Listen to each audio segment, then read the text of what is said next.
Okay, good afternoon, everybody. This is Ella Fowler with the Hunger Free America. If you have any technological issues, please use the chat feature in the lower left-hand corner. This goes for throughout the webinar and or just in general. If you would like to mute and or unmute yourself, you can do so by pressing *6, and then you can unmute yourself by pressing *7. I also have the ability to mute and unmute you on my end, so if there is any background noise, I will be doing so. But again, just to unmute yourself, you can press *7. Before we get into, today's topic today, which is recruitment, we do have a few announcements for you. Once again, my name is Ella. I'm with HFA. My colleague Vicki here is also with me. The announcements that we have is, first and foremost, for those of you who do not know or who have not received the email stating this, the New York City Coalition Against Hunger is now Hunger Free America. We have launched our official new name, which represents the fact that we are a nationwide organization.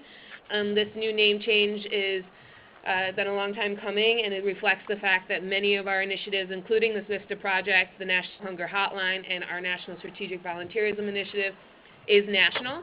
So the launch of Hunger Free America right now is our name change, and we are looking for, there will be other changes as we move forward with this new launch. It also means that our local organizational name for New York has changed to Hunger Free New York. For those of you partners who are in the state of New York, we are no longer the New York City Coalition Against Hunger. If you have any questions about this, please do not hesitate to reach out to Hunger Free America staff or talk to any of us about this new name change. We are very excited. For those of you who don't know, we did this name change in Houston in conjunction with our Anti-Hunger and Opportunity Corps Conference. So all of our VISTAs were on site and there for the launch of this new name. So we are very excited about this. The next announcement we have for you all is just a gentle reminder that you do need to review the Year 6 Supervisor Training by Friday, February 19th. This is a 3-part training. To date, we've only had approximately 10 people or so complete this training, so we really want to emphasize that this training is mandatory. You know, we understand that you all are busy, and we're just trying to best prepare you to be effective supervisors for Year 6 of a project. The training shouldn't take longer than 6 hours. Each training is approximately 45 minutes to an hour and 20 minutes long, and then of course there are additional resources for you to review. So please, we really encourage you to review those trainings, as there are policies that you need to be aware of as we look to move forward in Year 6 of the project. If you have any concerns about this training or are having trouble accessing the training, please contact myself or Director Amanda Cowgill or my colleague Vicki, and we can work with you to address those technological concerns. But just a gentle reminder that that is due by Friday, February 19th, along with your VADs and supplemental matrices. The last announcement, or a couple other announcements that we have, is for the recruitment process. We'll get into this a little bit today as we cover recruitment, but we are looking to have our VISTA members for Year 6 start somewhere between June and August. That is our tentative timeline. We will be sending out information to you all soon to get your recommendations in terms of what month you would like your VISTA member to start. But that is our target, is to have all the VISTA members for Year 6 start between June and August of this year. So just look for that email and look for those conversations coming your way. And then lastly, I know some of you apply for summer associates.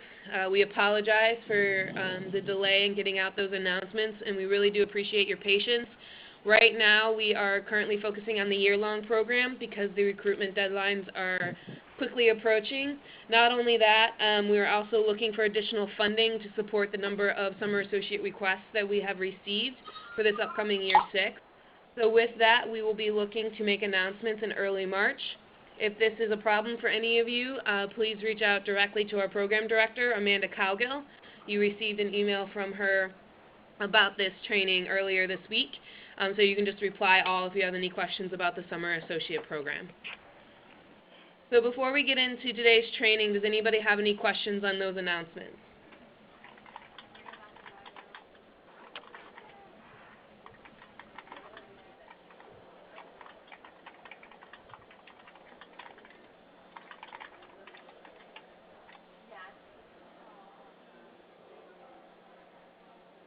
All right. I will take that as a no. If you do have any questions, like I said, feel free to follow up with us directly. So with that, I'm going to turn it over to my colleague, Vicki, who's going to talk to you all about our recruitment process today.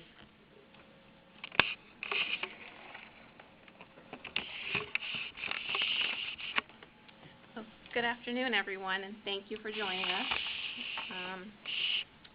So I'm going to go over our recruitment process, give you a brief overview of our role, HFA's role in the whole process, and then go into detail about what we expect from you. So you completed the AHOC RFP and got approved to host members because you outlined an excellent scope of work. In order to execute and reach your agency's goals, you need to hire the right person. We will work with you to fill these positions, but we really need you to play a major part of this process. You know your positions better than we do, so naturally you are capable of identifying better candidates than we are. On the other hand, we are very knowledgeable of VISTA and national service programs, so we can identify people who are good fits for service. With your expertise and ours, we hope to hire the best and brightest folks to make this year a success. This training will cover the entire recruitment process, but will focus on our expectations for you.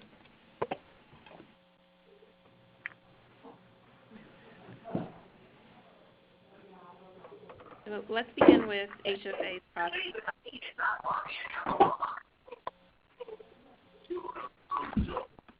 Through our process, applicants must first apply for the position through my.americorps.gov.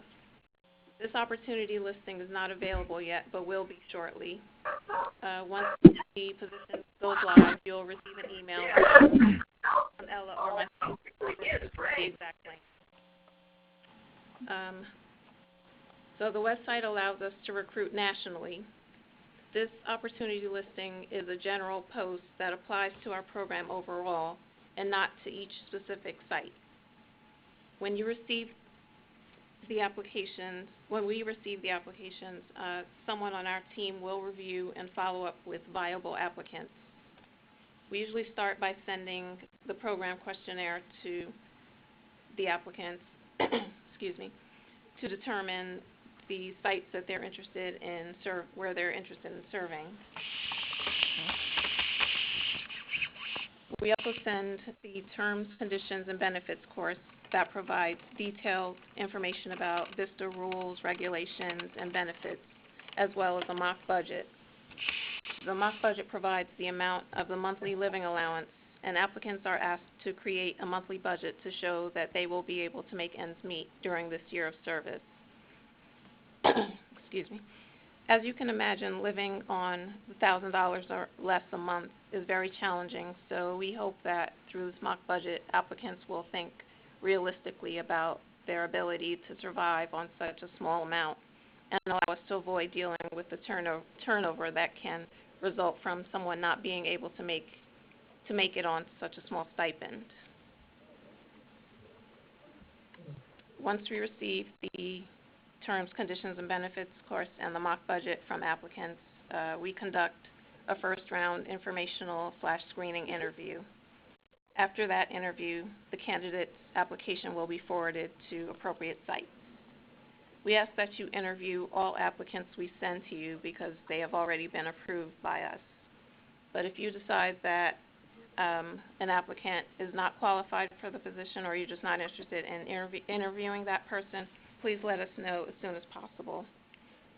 And on the other hand, if you do feel that an applicant is qualified for your position, let us know as soon as possible.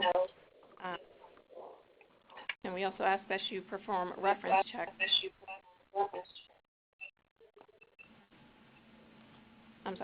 We will perform reference checks unless you inform us that you have already done them. Also complete the sponsor recommendation form, which you will also receive shortly.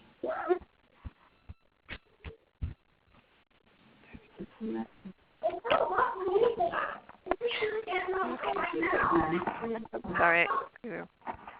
Is this better?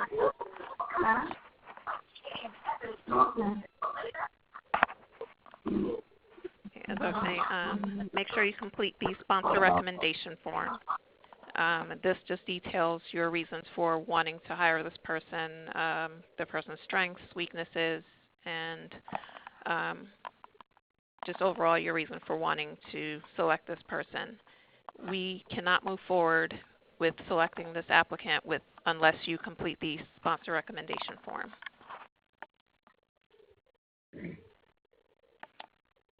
So now let's review HFA's process for the recruitment process. First, I'm sorry about that. Let's talk about your responsibilities. First, we expect you to put together a position description. We will provide a template with the general information that needs to be included in the posting, which includes general info about our program and the benefits.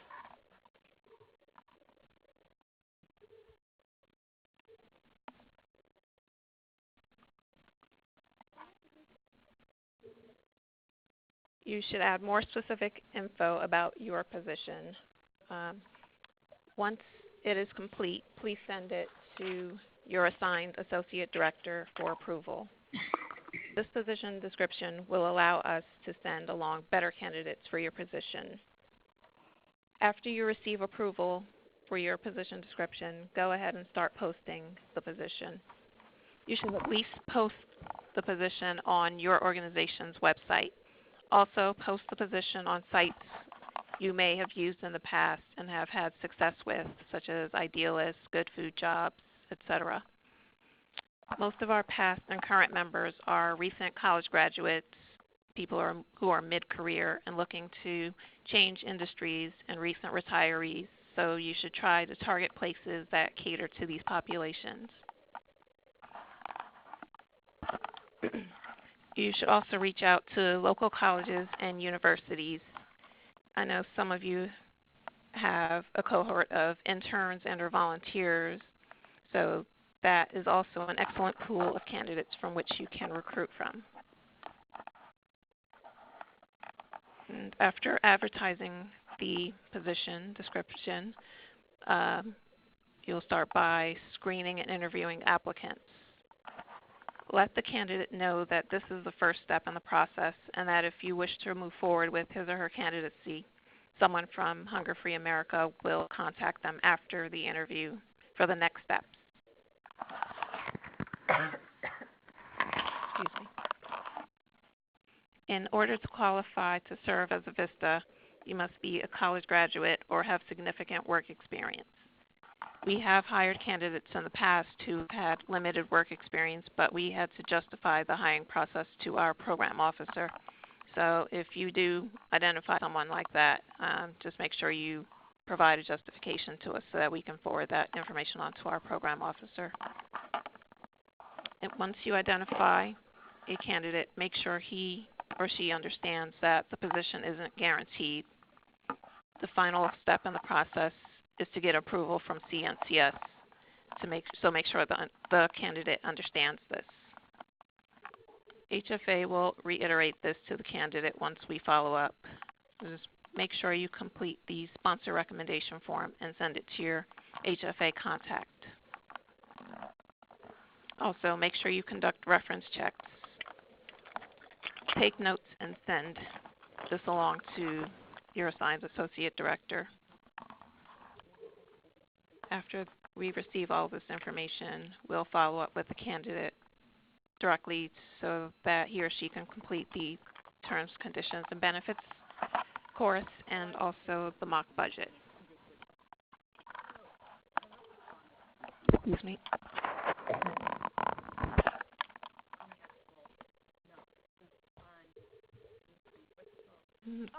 Another thing to note, if an applicant has a criminal history, we must obtain info about the offense and provide justification for hiring the person in spite of the background. Although the only offenses that preclude someone from serving are murder and sexual offenses, we still have to provide this information to CNCS.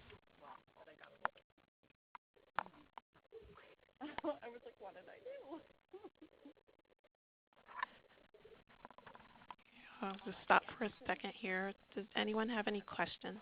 I understand. I was in on the conversation when we created this. Why it has to say that. Edits that people provide, I accompany them if it makes sense to. If I have questions about, yes, I do override. If I have questions about whether or not it makes sense, I go. But I already know. Okay. That wasn't. Okay. And some of the other things. I mean, some of it I may think. Yeah. But and I left a comment the other day, and I couldn't tell if you have to change. You have to.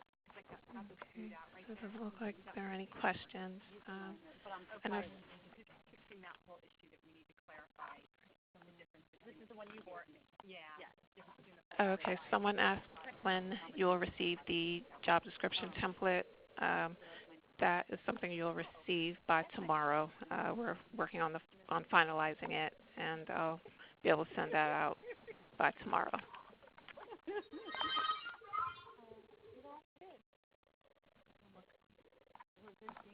Pick up basketball.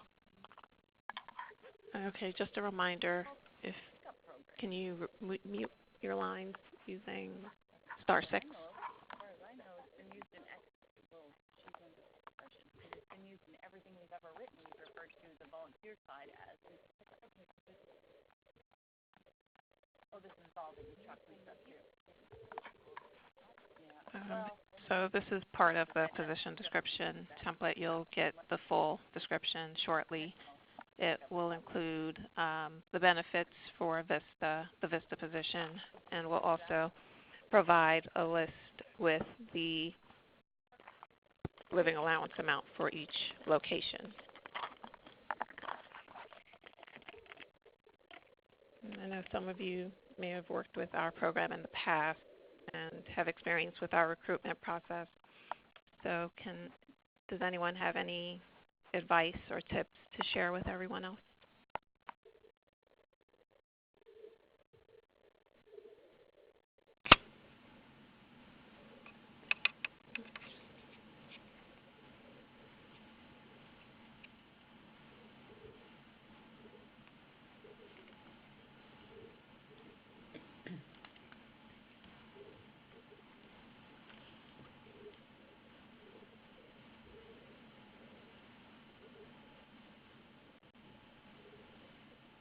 There was a question in the chat feature.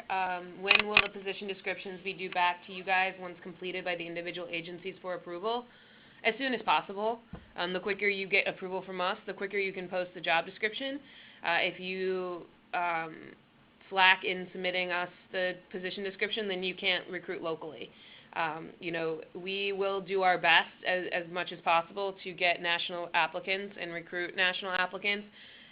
But we really do need you all to do local recruitment. A recent statistic we read is 60% to 70% of applicants are local versus 30 to 40% as being recruited nationally.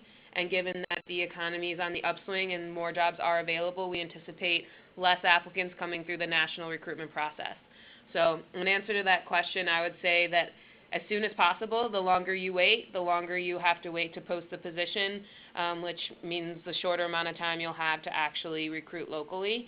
So as soon as possible.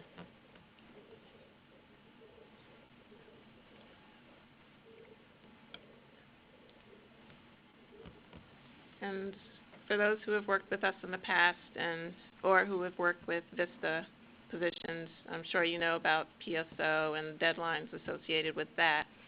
So things have changed a bit for PSOs. Right now, CNCS is conducting a webinar to review those changes, which, of course, we couldn't participate in. So since we're having this call, we'll find out more information about that and get back to you all with that information, because the PSO determines a lot of our deadlines for recruitment and everything. In the past, we had to get applicants or candidates for the positions 6 to 8 weeks in advance. 6 to 8 weeks in advance, but with the new changes to the PSO structure, we may not have to get the candidates to CNCS until like 4 weeks prior to PSO dates. So look out for that information, which will be coming shortly. The biggest advice that we can offer you all right now is if you have signed your memorandum of understanding and if you are able and are going to be able to submit the VADs and supplemental matrices by that Friday, February 19th deadline, you should start doing word of mouth recruitment immediately, because a lot of, like I said before, a lot of your applicants are going to come from you locally. So as Vicki said, for those of you who run volunteer programs and internship programs, start letting people know that you're going to have a VISTA position. We really encourage you all not to necessarily brand this as an AmeriCorps VISTA position, but essentially brand it as a development opportunity, particularly for those coming out of college. For those of you who have worked with VISTA before, I'm sure you know that a lot of the skills and a lot of the opportunities you get as a VISTA member are more so than you would get at an entry-level job. And just because the job market is more competitive now, we really encourage you all to highlight, the skills that a person is going to take away from the position rather than the fact that this is an AmeriCorps VISTA position. Now, of course, it is obviously important that they know it's an AmeriCorps VISTA position because of the stipend and the living allowance. That is definitely something that we can address with the candidate on our end. But in terms of trying to garner applicants and interest, really promoting the position as an opportunity to develop your skills versus an opportunity to serve as a VISTA member is just a little tip from our end.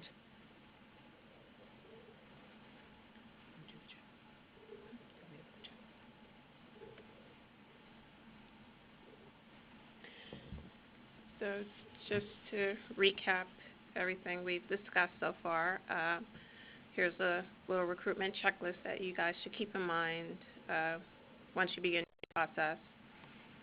So develop your position description and make sure you send it to us for approval.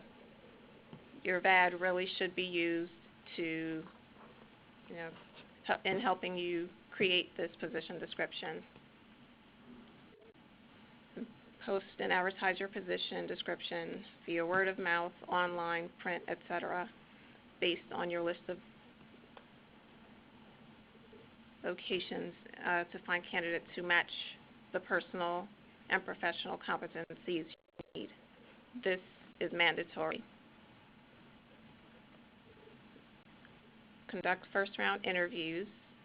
Identify top picks and backup candidates. This is very important. In the past, sites have selected candidates, but by the time we went through the whole selection process, the person decided to back out, and so we needed someone to step in immediately. So just make sure you have a top pick and a backup just in case. Conduct reference checks, and before you forward the candidate's name to us, make sure the person wants to accept the position. That's another thing issue that we've encountered in the past is that, I'll receive a name from a site, but the site didn't discuss with the candidate whether or not he or she was interested in accepting the position, and by the time I got in touch with the candidate, the person had already accepted another position. So just make sure the person does want to accept this position. And once you forward this person's name on to us, make sure you inform the candidate that we will be getting in touch with them shortly and let them know the timeline in terms of start date and the timeline for submitting other documentation. And also, once you submit, in addition to submitting the candidate's information, make sure you complete the sponsor recommendation form and reference check notes. To piggyback off of that too, we cannot, when it comes to selecting a candidate, we have to have everything in the My AmeriCorps portal, which isn't just an application, it's also those references that Vicki's mentioning and the sponsor recommendation form. So if you get us a name on the deadline, say a deadline's May 1st, and that's the day you submit a local applicant's name and you haven't done those reference checks, there's no guarantee that we're going to get that member in because we will then have to conduct those reference checks. So it's very vital that anybody that comes through your local recruitment process, that you treat them like you would treat any other hire within your organization, and you should go through and you should vet them like you would any other hire in your organization, because at the end of the day, this is a VISTA member who should be treated like any other employee. So we really want to highlight that this year, that it would be helpful for us if you all conducted reference checks for your local applicants, just so that we can still meet our deadlines with CNCS. And then also that sponsor recommendation form, we cannot nominate the candidate without that documentation.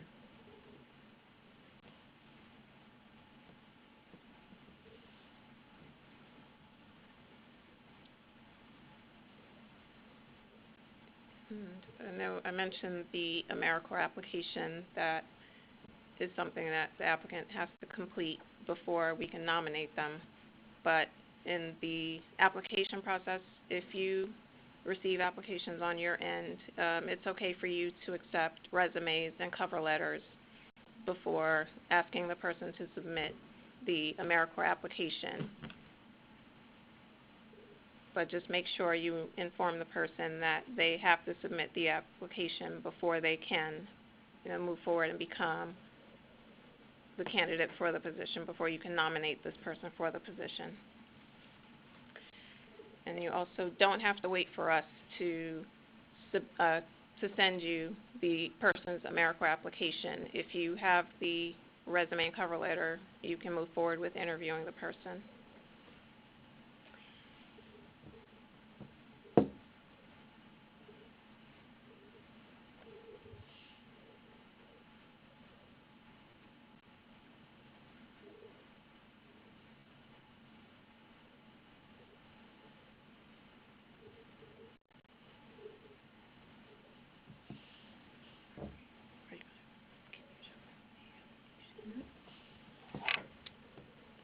Okay, so Ella's going to show you all what we see on our end through the AmeriCorps website.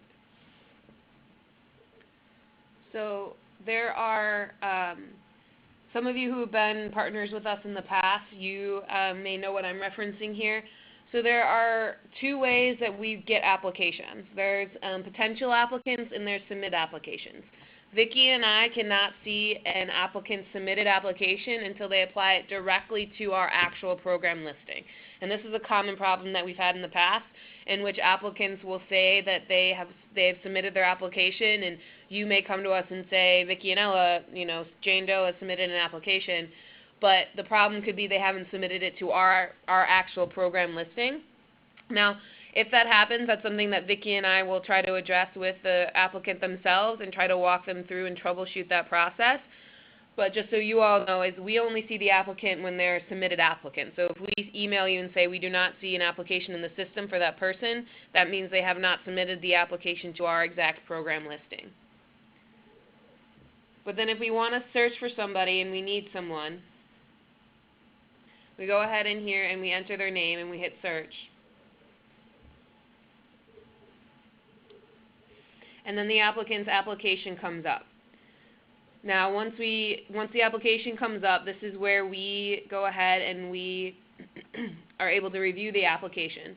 So within the application, we see their name, where they live, their current address, all of their information. We see their residency information. Again, to serve as an AmeriCorps VISTA, you need to be a U.S. citizen.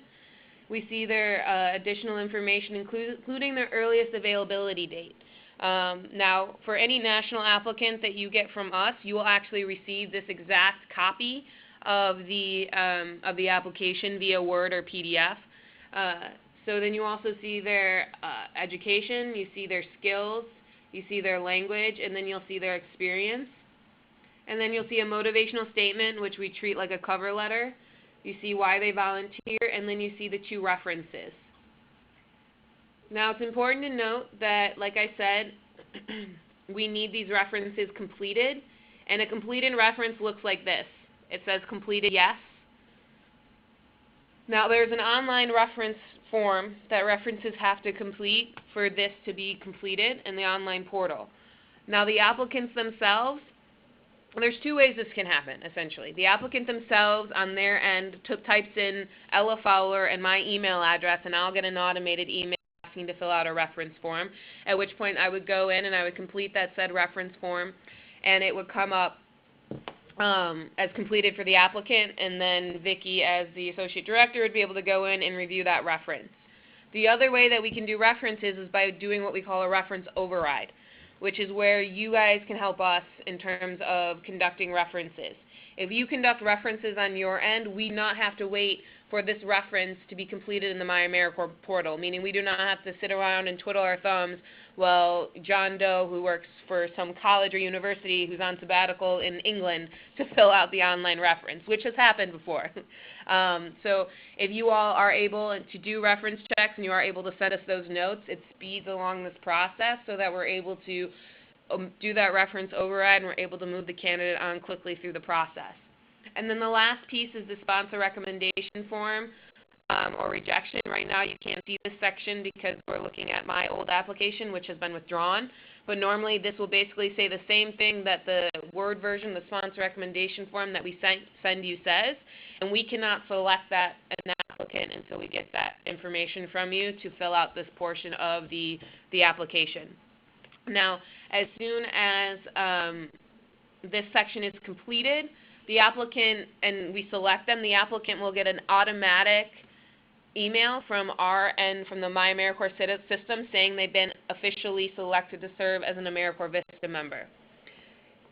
It is the process, even at that point, is not finalized. The process is finalized when the applicant goes in and accepts the position through their My AmeriCorps portal, at which point their status changes from selected to what we call pending state office approval, or PSOA.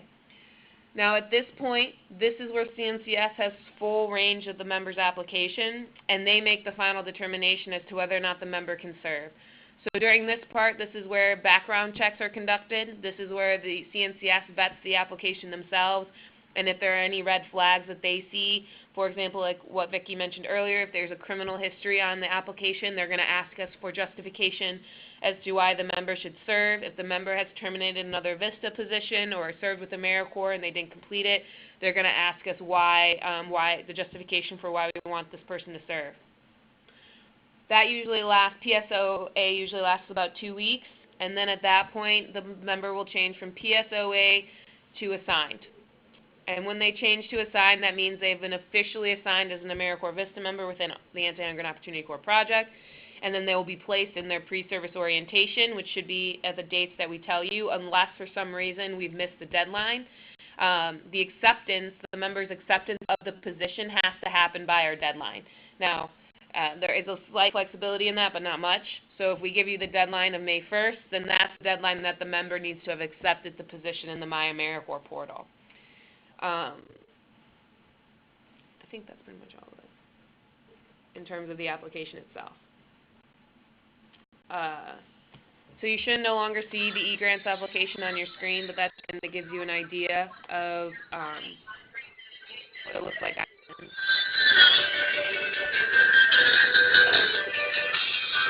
Tom Callahan, I'm muting you. Thank you.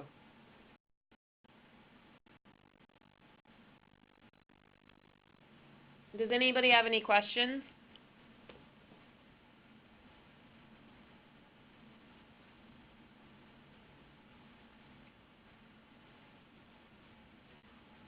One thing that we would recommend is that, you all really focus on getting good applicants that meet the skills and requirements of your VISTA position. And if there are any questions about AmeriCorps, as Vicki said, we're really the experts on that end. So don't feel overwhelmed by addressing a lot of the VISTA policies and procedures, or if they have questions about the benefits. That's something that we can definitely address on our end if they're your final applicant.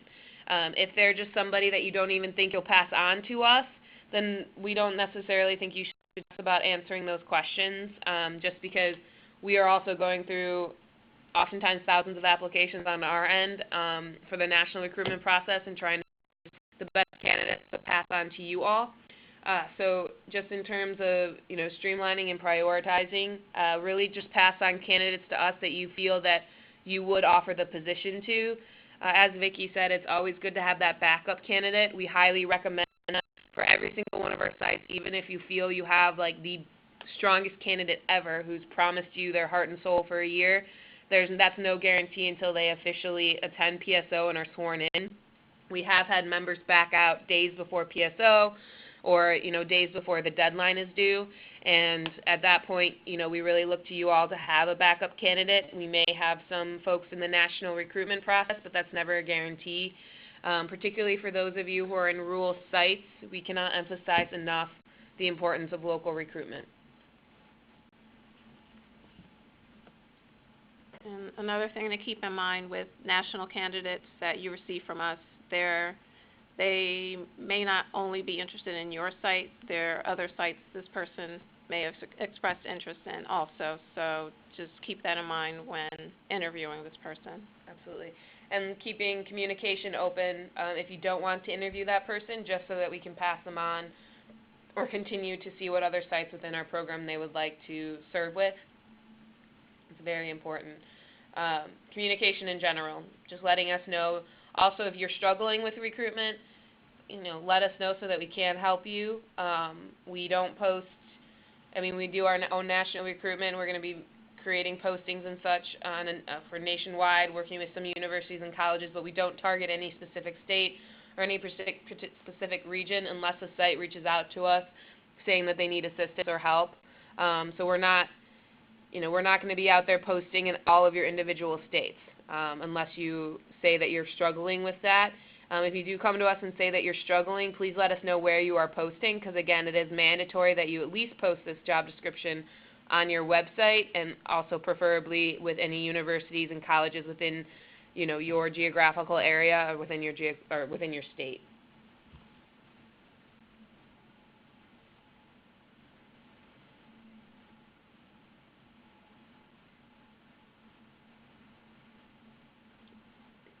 Does anybody on the call who's been with us in the past want to share any success stories with recruitment?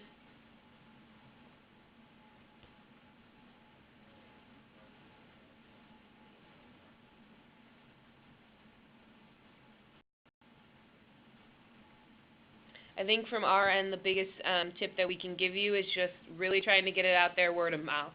A lot of our sites, almost the majority of them, find applicants because they just let their board know, they let their volunteers know, they put it in their newsletter, and just really get it out there.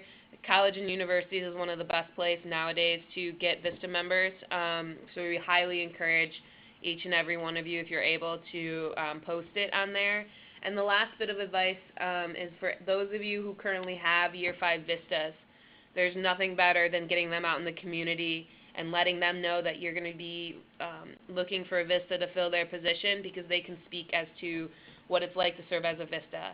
They can get out there and they can go talk to a college class about what it's like to serve. So emphasizing that, I cannot emphasize that enough, is for those of you who have VISTAs, utilize them in getting the word out. We did get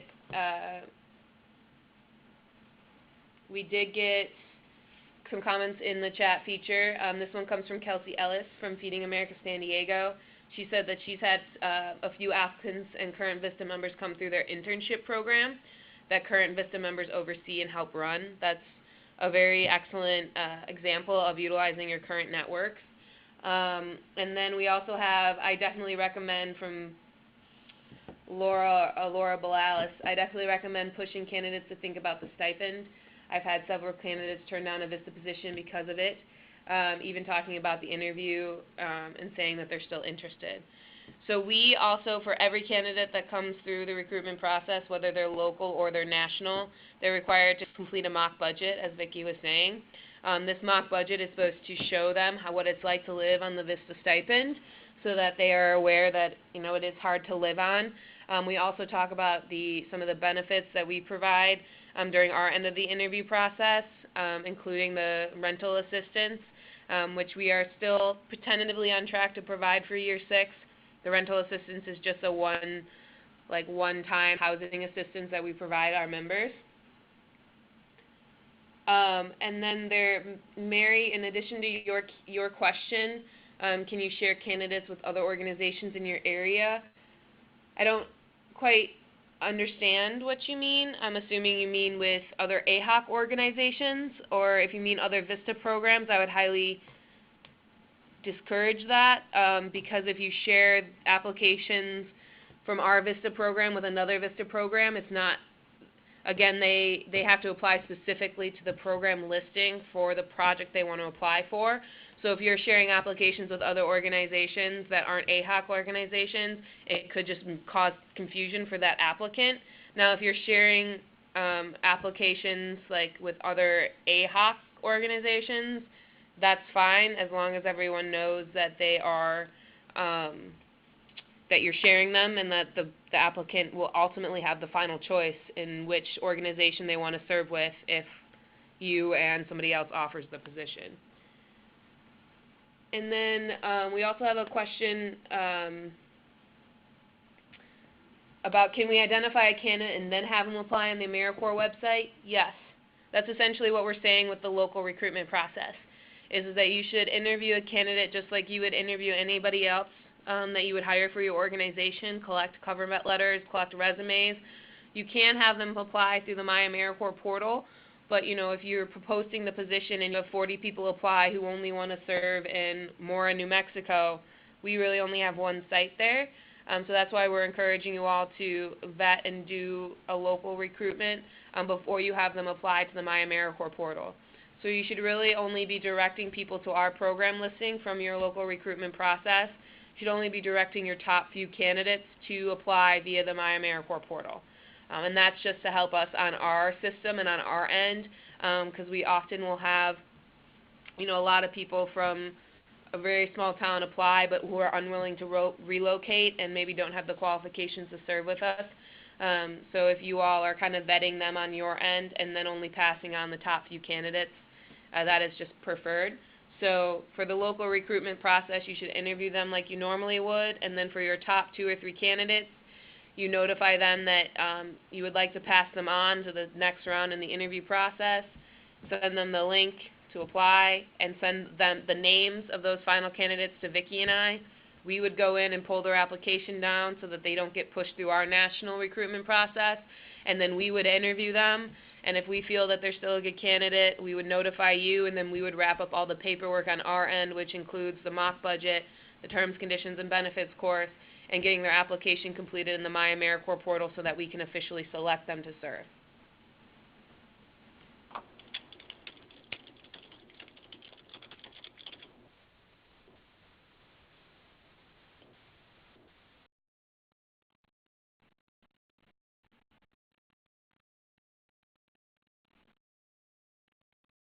Does anybody else have any other questions they would like to address through the chat feature and or over the phone? If you have been muted, if you've gotten a notification that you've been muted, you can raise your hand and I can unmute you, or you can actually press *7 and unmute yourself.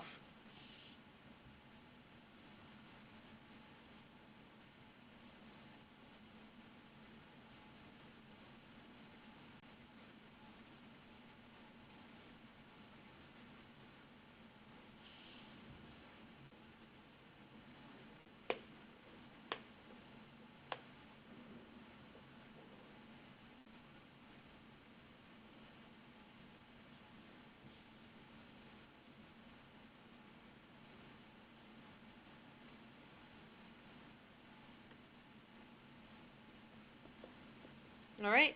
Well, we definitely don't want to take up more of your time if there are no other questions or concerns. Of course, you can let us know, if you're struggling with recruitment at all. Like I said, I'm starting to let people know that you are recruiting, and we will get you the position description template out soon so that you have that and you're able to complete that. And just let us know. I did just get a question through the chat feature. So if we hear by word of mouth that someone is interested, they need to apply online on your site. If you hear from word of mouth that somebody is interested and they're only interested in staying in your community, you should interview them like you would interview any other candidate. You should ask that, make sure that they are someone that would work for you before you pass them on to our application process. Now, if they come to you and they say they're just interested in being a VISTA member and they don't care where they want to serve, then you can direct them to the My AmeriCorps or AmeriCorps.gov website to apply for any VISTA position. But if you hear through word of mouth that somebody is interested, you should interview them as you would any other candidate before you pass them on to us. Now, from the national recruitment process, any applicant that we get that's interested in your communities or your sites, you will receive from Vicki or I, and you can be assured that that candidate has received all the information about VISTA, the stipend allowance, they've completed the terms, conditions, and benefits, and the mock budget, and they've been completely vetted in terms of knowing what the AmeriCorps VISTA program is. So that's the only difference between the two processes, is that the local recruitment process, you're focusing more on your needs and what you need, and then they're passed on to us to talk about the VISTA position, and then vice versa. On the other end, it's through the national process, they get more information about VISTA. We screen them, we do interviews, and we place them and send them on to sites that we feel would be a good fit.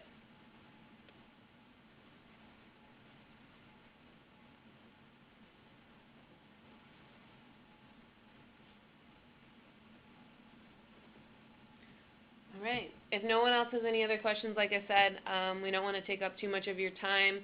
If you do have any remaining questions, you can reach Vicki or I at our new emails, which are our initials of our first name, our last names at hungerfreeamerica.org. Our NICA emails are still up. They forward to that email, but that soon will be our only email that we will have. We will be sending out this PowerPoint as well as the recording either later today or sometime tomorrow, so you will receive that all through your email. It will not come directly from Vicki or I's email. It will come from ReadyTalk. So it will say ReadyTalk meeting summary or something similar, and within the body of that email you will receive this recording and this PowerPoint that we've talked about today. So again, if you all have any questions, our emails will be in that follow-up ReadyTalk email, or you can always reach out to Amanda Cowgill for those of you who are new to our project and have her email, and she can address any questions or concerns that you have.